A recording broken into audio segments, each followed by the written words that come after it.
الخلق كلهم محمد سيد الكونين والثقلين والفريقين من عرب ومن عجم هو الحبيب الذي ترجى شفاعته. السلام علیکم ورحمۃ اللہ وبرکاتہ. وعلیکم السلام ورحمۃ اللہ وبرکاتہ. الحمد للہ رب العالمین والصلاة والسلام علی رسولہ الکریم وعلی آلہ وصحبہ اجمعین ومن تبعہ بإحسان الی یوم الدین، اما بعد. محترم بھائیوں اور بہنوں، ہم حدیث کی مشہور کتاب بلوغ المرام کا تفصیلی مطالعہ کر رہے ہیں اور اس میں ہم کتاب الحج شروع کر چکے ہیں. جو لوگ حج کرنے کے لیے جا رہے ہیں انہیں اس پر زیادہ توجہ دینی چاہیے کہ حج کیسے کریں، اس لیے کہ حج زندگی میں ایک مرتبہ فرض ہے اور عبادت ہے. اور عبادت کے بارے میں ایک اصول یاد رکھیے کہ عبادت میں کوئی کام ہم اپنی طرف سے نہیں کر سکتے. عبادت ہوتی ہے توقیفی، یعنی جو کچھ اللہ نے مقرر کیا یا جو کچھ نبی کریم صلی اللہ علیہ وسلم نے بتایا ایز اٹ از کرنا ہوگا، اس کو ہم اپنی طرف سے نہیں کر سکتے. جیسے حج کس مہینے میں کریں گے؟ ذوالحجہ میں. اگر کوئی آدمی ذوالقعدہ میں حج کرنا چاہے نہیں کر سکتا. حج کے پورے ارکان وہ ادا کر لے لیکن 13 ذی الحجہ کے بعد وہ شروع کرے، صرف 4 دن ڈیلے کر کے، تو کیا اس کا حج ہوگا؟ نہیں ہوگا. اس لیے کہ یہ عبادت ہے اور عبادت میں اتباع ضروری ہے نبی کریم صلی اللہ علیہ وسلم کے طریقے کے مطابق. اگر کوئی یہ سمجھتا ہے عرفات کے میدان میں 9ویں ذی الحجہ کو رش بہت ہوتا ہے لہٰذا میں 8 کو چلا جاؤں یا 1 دن ڈیلے کر کے جاؤں، تو کیا حج ہوگا اس کا؟ نہیں ہوتا. اس میدان میں وہ جو تاریخ مقرر ہے اسی تاریخ میں جانا ہوگا، تبھی آپ کا حج ہوگا. اس لیے حج کے جانے سے پہلے معلوم کیجئے کہ سنت کے مطابق حج کیسے کرتے ہیں. تو حج کے احرام اور حج کے مواقیت، یعنی وہ جگہیں جہاں سے حج کے رولز اور ریگولیشن وہ سارے اپلائی ہوں گے آپ پر. وہ پابندیاں جو احرام کی حالت میں اپلائی ہوتی ہیں، عائد ہوتی ہیں، وہ کہاں سے؟ نبی کریم صلی اللہ علیہ وسلم نے مختلف جگہوں سے آنے والوں کے لیے کچھ جگہ مقرر فرما دی. اس ڈائریکشن سے جو بھی آئے گا اس کو فلاں جگہ پہنچ کر احرام پہن لینا چاہیے. اس ڈائریکشن سے جو آئے گا یہاں پہنچ کر، ضروری نہیں کہ وہ اس علاقے کا رہنے والا ہو. یعنی آپ کا سفر ایسا ہے کہ آپ اس علاقے کو ٹچ کر رہے ہیں تو وہاں جا کر آپ وہ اپنا احرام باندھ لیں گے اور وہاں سے آپ کے اوپر وہ پابندیاں شروع ہو جائیں گی، چاہے رہنے والے آپ کہیں کے بھی ہوں. دیکھیے حضرت عبداللہ ابن عباس رضی اللہ عنہما بیان فرماتے ہیں ان نبی صلی اللہ علیہ وسلم وقت لأہل المدینہ ذی الحلیفہ وأہل الشام الجحفہ ولأہل نجد قرن المنازل ولأہل الیمن یلملم ہن لہن ولمن اتا علیہن من غیرہن ممن اراد الحج والعمرہ. کہ رسول اکرم صلی اللہ علیہ وسلم نے صرف چند ناموں کی نشاندہی فرما دی. جیسے آپ نے فرمایا کہ جو مدینہ یا مدینے کی ڈائریکشن کی طرف سے آ رہا ہو تو اس کو ذوالحلیفہ، جس کو آج کل ابیار علی کہا جاتا ہے. مدینہ منورہ کا جو مقام ہے میقات کا یہ سب سے طویل ہے، باقی سب جو ہے کم فاصلے پر ہیں، لیکن مدینے کی سائڈ سے آنے والوں کے لیے بہت پہلے وہ پابندیاں شروع ہو جاتی ہیں.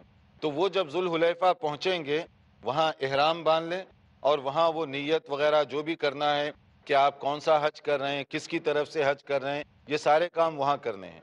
حج کر رہے ہیں، عمرہ کر رہے ہیں، جو بھی ہے، یہ وہ جگہ ہے مدینے سے آنے والوں کے لیے. اور دوسرا جو شام کی طرف سے آنے والے ان کے لیے جوحفہ مقرر کیا گیا، ایک دوسرا اسٹیشن، دوسرا مقام. ادھر سے آنے والے وہاں جب پہنچیں گے تو وہ حج کی جو پابندیاں ہیں وہاں سے ان پر شروع ہو جائیں گی.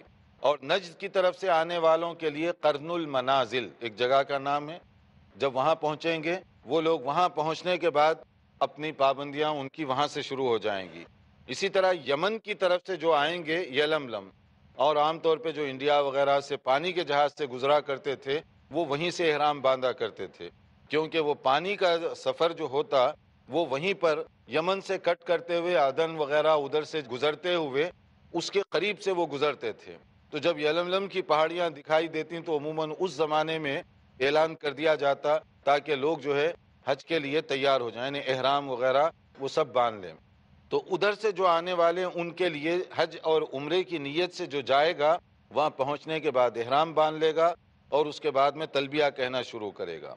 ومن کان دون ذلک فمن حیث انشا حتی اہل مکہ من مکہ تھا، لیکن کچھ لوگ ایسے ہیں جو اس کے اندر رہتے ہیں، مثال کے طور پہ مکہ مکرمہ کے خود رہنے والے، اب وہ حج کریں گے تو کہاں جا کے احرام باندھیں گے؟ وہ تو آلریڈی اندر آ گئے، تو جہاں وہ ہیں وہیں سے احرام کی نیت کر لیں گے، کیونکہ وہ لوگ رہنے والے وہاں کے ہیں، یا وہ جو حدود مقرر کیے گئے ان کے اندر وہ رہ رہے ہیں۔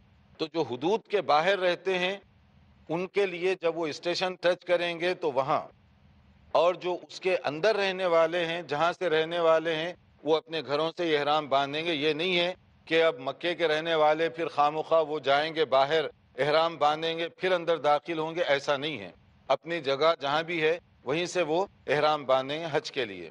اب آپ دیکھیے اس میں ساری سمتیں کور ہو گئیں، جو آدمی ایسٹ سے آئے ویسٹ سے آئے، چاہے وہ جس طرح سے بھی وہاں پر پہنچے، یعنی بائی ایئر پہنچے بائی روٹ پہنچے، جس طرح سے بھی وہاں پر جائے کوئی نہ کوئی یہ ٹچ ہو جائے گی اس کو انشاءاللہ۔ تو وہاں پہنچنے کے بعد اس کے اوپر وہ سارے قاعدہ قانون جو ہے وہ وہاں پر اس کے اوپر اپلائی ہوگا۔ اب یہ جب وہاں پہنچے گا تو کیا کرے گا؟ وہ وہاں پہنچنے کے بعد اگر آپ احرام باندھیں گے، جس حج کی نیت کرنا ہے وہ حج کی نیت کریں گے، پہلے نہانا ہے نہا لیں، آپ پہلے تیاری کرنی ہے کر لیں جو بھی تیاری کرنی ہے، لیکن آج کل جو ہے موسٹلی لوگ اپنے گھر یا ہوٹل سے وہ کام کر لیتے ہیں۔ حجاج کرام عام طور پہ جہاں ان کی رہائش ہے وہیں سے وہ کرتے ہیں، احرام کا کپڑا صرف ساتھ رکھتے ہیں، جب وہاں پر پہنچے تو وہ احرام کی چادر پہن لی کیونکہ پہلے سے تیار ہوتے ہیں۔ لیکن الحمدللہ وہاں پر یہ انتظامات کیے گئے ہیں کہ اگر کوئی گھر سے کپڑا لیے بغیر وہاں چلا بھی گیا تو وہاں خود وہ کر سکتا ہے، خرید کر اپنا احرام کا کپڑا نہا دھو کر وہیں سے پہن بھی سکتا ہے، اس کا بھی انتظام وہاں کیا گیا ہے۔ لیکن آج کل بہت سارے لوگ بائی ایئر سفر کرتے ہیں تو ان کے لیے اور بھی آسان ہے۔ ان کے لیے آسان اس طرح ہے کہ مثلا مان لیجئے کوئی لندن سے آ رہا ہے، وہ اپنے ساتھ احرام کی چادر رکھے، نہا دھو کر گھر سے نکلے اور وہ پلین میں بیٹھ جائے، جب وہ ایئرپورٹ سے تھوڑا سا پہلے، اگر سعودی ایئر لائنس ہے تو وہ لوگ اعلان کر دیں گے پہلے ہی اندر کہ اب ہم وہ ایریے کو ٹچ کرنے والے ہیں اتنے منٹ کے بعد، تو آپ جو ہے پہلے ہی باندھ لیں۔ اور بعض دوسری ایئر لائنس وہ اعلان نہیں کرتی، مگر ہمیں اندازہ ہونا چاہیے کہ احتیاطی چیز یہ ہے کہ جدہ ایئرپورٹ پر جہاز لینڈ کرنے سے آدھا گھنٹہ پہلے آپ کر لیں، وہ تو آپ ٹھیک ہوں گے۔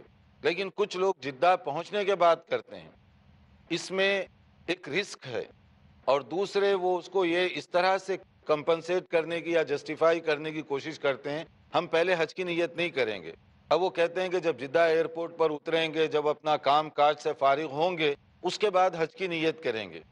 نیت کے اعتبار سے تو یہ مسئلہ ٹھیک ہے، مگر آپ جب گھر سے نکل رہے ہیں تو آپ کی نیت یہی ہے کہ میں حج کرنے جا رہا ہوں، تو اب صرف عمرے کے لیے یہ سارا آگے ہیر پھیر کہ میں وہاں پہنچ کر نیت کروں گا، پہلے میں شاپنگ کا ارادہ کر رہا ہوں جدے میں، یا میں پہلے یہ ارادہ کر رہا ہوں، بھئی آپ گھر سے نکلے اس لیے، ٹکٹ اسی لیے خریدا، تو اب 15 منٹ کے لیے آپ کو کتنی پریشانی کیوں ہو رہی ہے؟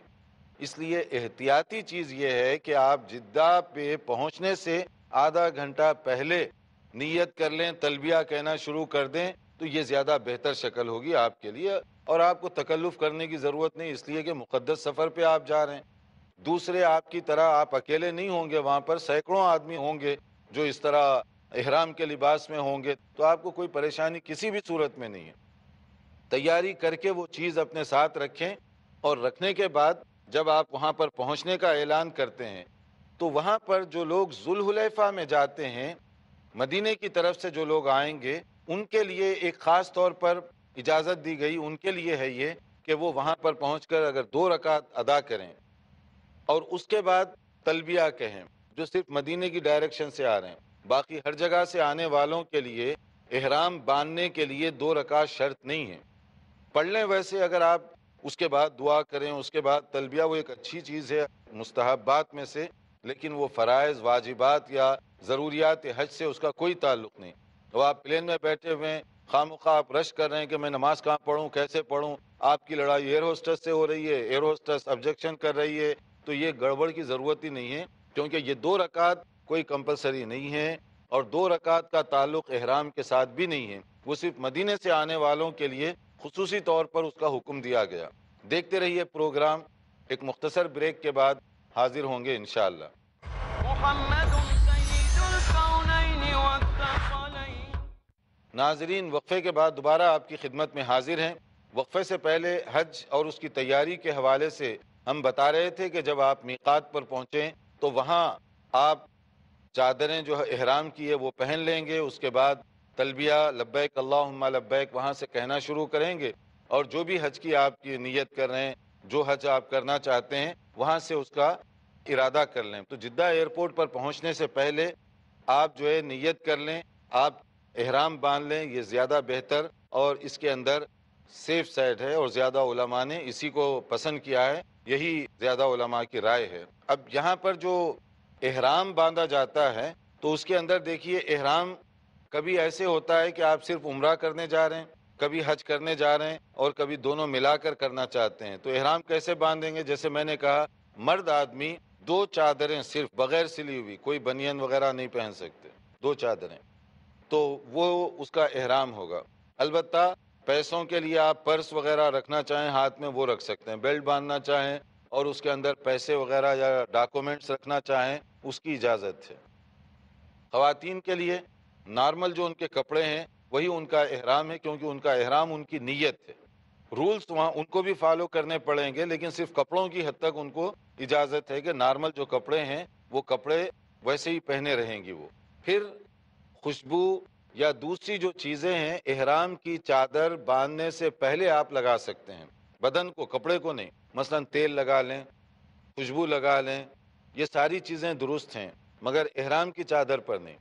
جب آپ احرام باندھ لیں گے تو پوری چیزوں سے فارغ ہونے تک پھر کوئی عطر نہیں لگا سکتے، کنگھی بھی نہیں کر سکتے، کوئی تیل وغیرہ یہ چیزیں بھی آپ استعمال نہیں کر سکتے۔ اس میں کبھی 2 دن لگ جائیں، 4 دن لگ جائیں، 1 دن لگے، ڈیپینڈ کرتا ہے کہ آپ کون سا حج کر رہے ہیں، اس کے حساب سے آپ کے اوپر رول ہوگا۔ اب یہاں پر حج کی جو 3 قسمیں ہیں، تاکہ جو ہے نا آدمی بات کو آسانی کے ساتھ سمجھتا جائے، حج کی 3 قسمیں ہیں۔ ایک حج افراد ہے، ایک حج تمتع ہے، اور ایک حج قران ہے۔ افراد کا مطلب سنگل حج، فرد، اکیلا صرف حج کریں گے، عمرہ وغیرہ نہیں کریں گے اس میں۔ دوسرا ہے تمتع۔ تمتع کا مطلب ہے کہ ایک سفر میں 2 کام کر کے فائدہ اٹھا رہے ہیں، پہلے عمرہ کریں گے، اس کے بعد آپ فارغ ہو گئے، جتنے دن بھی رہنا ہے وہاں رہے حج سے پہلے، اور حج کی تاریخ جب شروع ہوگی پھر دوبارہ احرام پہنیں گے، وہ حج کے لیے ہوگا، پہلے عمرہ ہو گیا پھر اس کے بعد حج۔ ایک سفر میں آپ دونوں کام کر لیے، عمرہ بھی ہو گیا اور اس کے بعد حج بھی ہو رہا ہے آپ کا، یہ ہے تمتع۔ تیسرا ہے قران۔ قران کہتے ہیں ایک سفر میں دونوں چیزیں، یعنی عمرہ اور حج، مگر احرام نہیں کھولیں گے، اس میں احرام ہی کی حالت چلتی رہے گی حج کرنے تک۔ تو یہ تھوڑا سا ہیوی ہے کہ آپ جائیں عمرہ کر لیں لیکن ایک احرام کی حالت میں ہی رہیں 8 دن 10 دن 15 دن حج شروع ہونے سے پہلے، جتنا بھی ٹائم ہو، پھر اس کے بعد میں حج کریں، پھر احرام کھولیں گے آپ، تو یہ کافی لمبا اس میں ڈسٹینس ہو جاتا ہے۔ اس میں جو پسندیدہ حج ہے جس کے بارے میں بہت سارے علماء نے جو تاکید کی ہے وہ حج تمتع کے بارے میں۔ حج و تمتع کے بارے میں اس لیے ہائیلی ریکمینڈڈ ہے کہ وہ ایزی ہے، پلس اس میں ایک سفر میں آپ 2 کام کر رہے ہیں، عمرہ اور حج، اس لیے یہ آسان بھی ہے کہ عمرہ کر لیے جاتے ہی اسی دن، اور اس کے بعد احرام کھول کر فری ہو گئے جیسے نارمل آدمی ہوتا ہے، پھر 5 دن 7 دن جتنے دن بھی گزر گئے، حج کے دن آپ پھر دوبارہ احرام پہنیں گے، تو بیچ میں آپ کے لیے بریک مل رہا ہے، تو یہ تمتع ہے، آسان بھی ہے، اور ایک سفر میں دونوں کام ہو گئے اور اس میں زیادہ پریشانی نہیں ہے۔ بعض علماء نے حج قران کو زیادہ افضل قرار دیا 2 اسباب سے۔ ایک تو اس میں مشقت زیادہ ہے کہ آپ احرام ہی کی حالت میں 8 دن 10 دن پورا اسی طرح گزار رہے ہیں۔ دوسرا، خود نبی صلی اللہ علیہ وسلم نے حج قران کیا، تو جو افضل حج ہے یقیناً نبی صلی اللہ علیہ وسلم وہی کیے ہوں گے اس بنیاد پر، مگر جو دوسری رائے رکھنے والے انہوں نے اس کا یہ جواب دیا کہ نبی کریم صلی اللہ علیہ وسلم نے خود حج تمتع پر ابھارا لوگوں کو۔ یہ اور بات ہے کہ آپ جو نیت کر کے چلے تھے بعد میں مسائل آتے گئے، تو اس لیے آپ کے ایک قول کے مطابق اگر پہلے سے مسئلہ آ جاتا تو آپ بھی وہی تمتع کرتے۔ تو اس سے معلوم یہ ہوا کہ حج تمتع زیادہ افضل ہے، اس لیے بہت سارے لوگ اس کو زیادہ پسند کرتے ہیں اور یہ زیادہ ہمارے لیے آسان ہے۔ احرام پہننے کے بعد سے لے کر حج پورا ہونے تک یا عمرہ کرنے تک جس کے لیے بھی آپ احرام باندھ رہے ہوں، تو اس میں بہت سارے کام آپ جو نارمل زندگی میں کرتے ہیں اس وقت آپ نہیں کر سکتے، اس لیے احتیاط کی ضرورت ہے۔ جیسے میں نے کہا کنگھی نہیں کر سکتے، خوشبو نہیں لگا سکتے آپ، اور اسی طرح سے مختلف چیزوں سے آپ کو پرہیز کرنے کے لیے وہاں تاکید کی گئی، جس کی تفصیلات انشاءاللہ تعالی آپ خود پڑھ لیں گے۔ اور احرام کی حالت میں اتنی ریسٹرکشنز ہے کہ اگر کوئی آپ کے لیے شکار کرے آپ کے لیے تو وہ بھی آپ کے لیے ٹھیک نہیں۔ آپ کسی کو بتائیں کہ جا کر میرے لیے شکار کر کے لاؤ، وہ بھی آپ کے لیے ٹھیک نہیں ہے، جس کا آگے انشاءاللہ تعالی ذکر آئے گا۔ تو اس لیے یہ جو پابندیاں ہیں، ان پابندیوں کے بارے میں پہلے سے آدمی کو معلومات ہونے چاہیے، کہیں ایسا نہ ہو کہ بعض پابندیوں کو آپ توڑ دیں گے تو اس کے بدلے میں آپ کو ایک دم دینا پڑے گا۔ دم کا مطلب کیا ہے؟ دم کا مطلب ایکسٹرا جو ہے آپ قربانی کریں گے۔ اب احرام ہو گیا آپ کا، یعنی وہ اسٹیشن پہ پہنچے، نہا دھو کر پہلے ہی تیار تھے، کپڑے باندھ لیے، کپڑے باندھنے کے بعد جو حج کر رہے ہیں اس کا آپ نے ارادہ کر لیا۔ اب آپ یہاں سے تلبیہ شروع کریں۔ تلبیہ کیا ہے؟ کوئی ساتھی بتا سکیں گے؟ انشاءاللہ سبھی سنتے رہتے ہیں تلبیہ، ماشاءاللہ۔ آپ جی تلبیہ بتائیں کہ کیا کیسے ہوتا ہے تلبیہ؟ لبیک اللہم لبیک لبیک لا شریک لک لبیک ان الحمد والنعمت لک والملک لا شریک لک۔ ماشاءاللہ، یہ تلبیہ ہے۔ لبیک اللہم لبیک لبیک لا شریک لک لبیک ان الحمد والنعمت لک والملک لا شریک لک۔ یہ پورے کا پورا تلبیہ، اس کے معنی پر آپ غور فرمائیں، کیا کہہ رہے ہیں آپ؟ یہ کوئی ویسے سلوگن نہیں ہے، مظاہرے میں نکلتے ہیں تو ایسے الفاظ کہتے جاتے ہیں۔ یہ توحید کا اعلان ہے، یہ ڈکلیریشن ہے۔ لبیک اللہم لبیک، یا اللہ میں حاضر ہو چکا ہوں، یا اللہ میں پہنچ چکا ہوں۔ لبیک اللہم لبیک ان الحمد، یقیناً تعریف ساری کی ساری، والنعمت، اور جو کچھ کے نعمتیں تو نے دی ہیں، لکا، یہ تیری دی ہوئی ہیں، تیری طرف سے مجھے ملتی ہیں۔ تعریف بھی میں تیری کروں گا، نعمتیں بھی دینے والا کون ہے؟ اور ملک، حکومت، کنٹرولر کون ہے؟ تو ہی ہے۔ اب وہاں پر اعتراف کر رہے ہیں کہ ساری دنیا کی بادشاہی کس کی ہے؟ اللہ تعالیٰ کی۔ وہ رب ہے ساری دنیا کا، ہر چیز اس کے کنٹرول میں ہے، وہ سب سے زیادہ اتھارٹی والا ہے، یہ اعتراف کیا جا رہا ہے۔ اور یہ ساری چیزیں چلانے میں لا شریک لک، کہیں بھی کسی معنی میں کوئی شریک نہیں ہے۔ اگر اس توحید والے عقیدے میں کہیں بھی گڑبڑ ہو گئی تو آپ کا تلبیہ بیکار ہو جائے گا۔ اس لیے حاجی کے لیے ہے کہ بار بار تلبیہ کہتا رہے۔ ایمان کی تجدید، توحید کا اعلان، اللہ تعالیٰ پر ایمان کی مضبوطی، وہ جیسے نبی صلی اللہ علیہ وسلم نے فرمایا، اتانی جبریل فامرنی آمر اصحابی، جبرائیل علیہ السلام تشریف لائے اور مجھے حکم دیا کہ میں اپنے صحابہ کو حکم دوں، کس بات کا؟ ان یرفعوا اصواتهم بالاحلال، کہ وہ تلبیہ کہتے ہوئے اپنی آواز کو بلند کریں، آہستہ سے نہیں۔ لبیک اللہم لبیک بلند آواز سے تلبیہ کہا جائے گا۔ اللہ کی حمد، اللہ کی توحید کا اعلان بآواز بلند ہوگا۔ تو یہ ہے تلبیہ کہنے کا انداز۔ خواتین بھی تلبیہ کہیں گی، مرد بھی، دونوں ایک ہی تلبیہ، لبیک اللہم لبیک۔ صرف یہ ہے کہ خواتین تھوڑی سی کم آواز میں اور مرد حضرات زیادہ آواز میں۔ تو یعنی بالکل پوری توجہ آپ دیکھ رہے ہیں حج کے موقع پر اللہ کی طرف اٹھ رہی ہے، پورا کا پورا فوکس اللہ تعالیٰ کی طرف کر رہے ہیں کہ قدم قدم پر یہی آپ کہتے جا رہے ہیں۔ اس کے علاوہ بھی آپ دوران سفر ذکر و اذکار، تلاوت قرآن، یہ سب کر سکتے ہیں، لیکن تلبیہ اس کی زیادہ اہمیت ہے۔ وقتاً فوقتاً آپ تلبیہ کہتے رہیں۔ تلبیہ کہنے کے بعد مثلاً کوئی اگر ذکر کر رہا ہے، کوئی دعا کر رہا ہے، یہ سب چیزیں وہاں پر کی جا سکتی ہیں۔ تو اگر کوئی آپ میں سے یہاں پر کوئی سوال کرنا چاہے، کیونکہ ہم آگے بڑھنے سے پہلے وقت ہو رہا ہے، تو آپ اگر سوال ہو تو پہلے ہم لے لیں اس کو۔ جی السلام علیکم۔ وعلیکم السلام۔ شیخ، میں اکثر حجیوں کو دیکھا ہوں کہ وہ احرام اپنے یہیں سے یا گھر سے یا ایئرپورٹ سے ہی باندھ کے نکلتے ہیں، یہ کیا درست ہے؟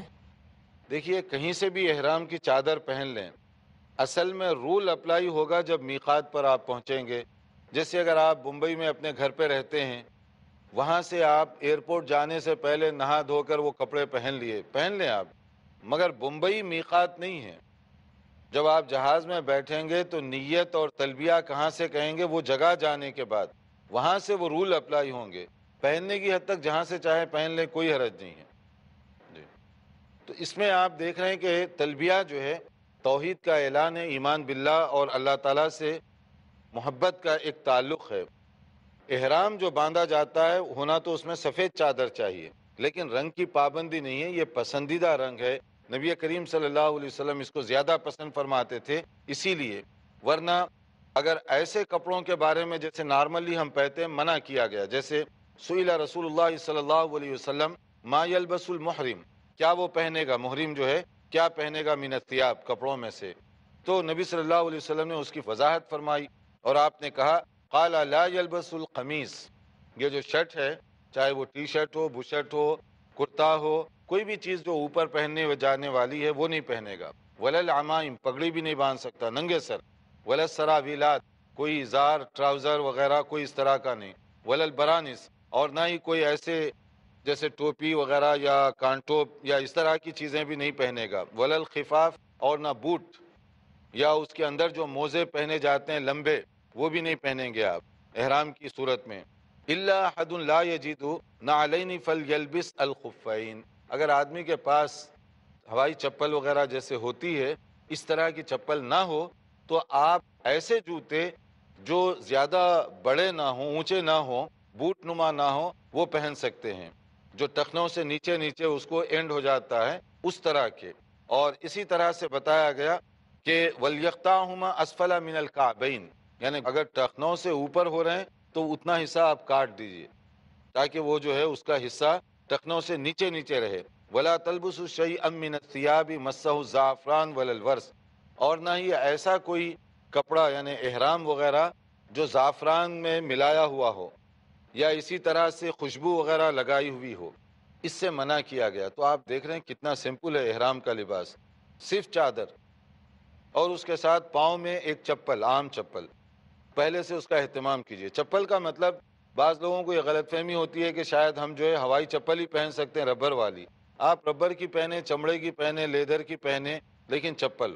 یا آپ سینڈل بھی پہن سکتے ہیں جو کہ نیچے، آج کل جو سینڈل گرمی کے دنوں میں بہت سارے لوگ پہنتے ہیں جس کے اندر آگے پیچھے کھلا ہوتا ہے، تو ایسی سینڈل بھی آپ پہن سکتے ہیں. بلکہ یہ بعض اوقات زیادہ سیف ہوتی ہے آپ کی، جب پبلک میں آپ چل رہے ہوں تو اس میں چلنے پھرنے میں جن لوگوں کو عادت نہ ہو ان کے لیے زیادہ یہ سیف سائڈ ہوتی ہے، کیونکہ آج کل جو سینڈل بن رہے ہیں آگے پیچھے اس کا کافی حصہ کٹا ہوا ہوتا ہے.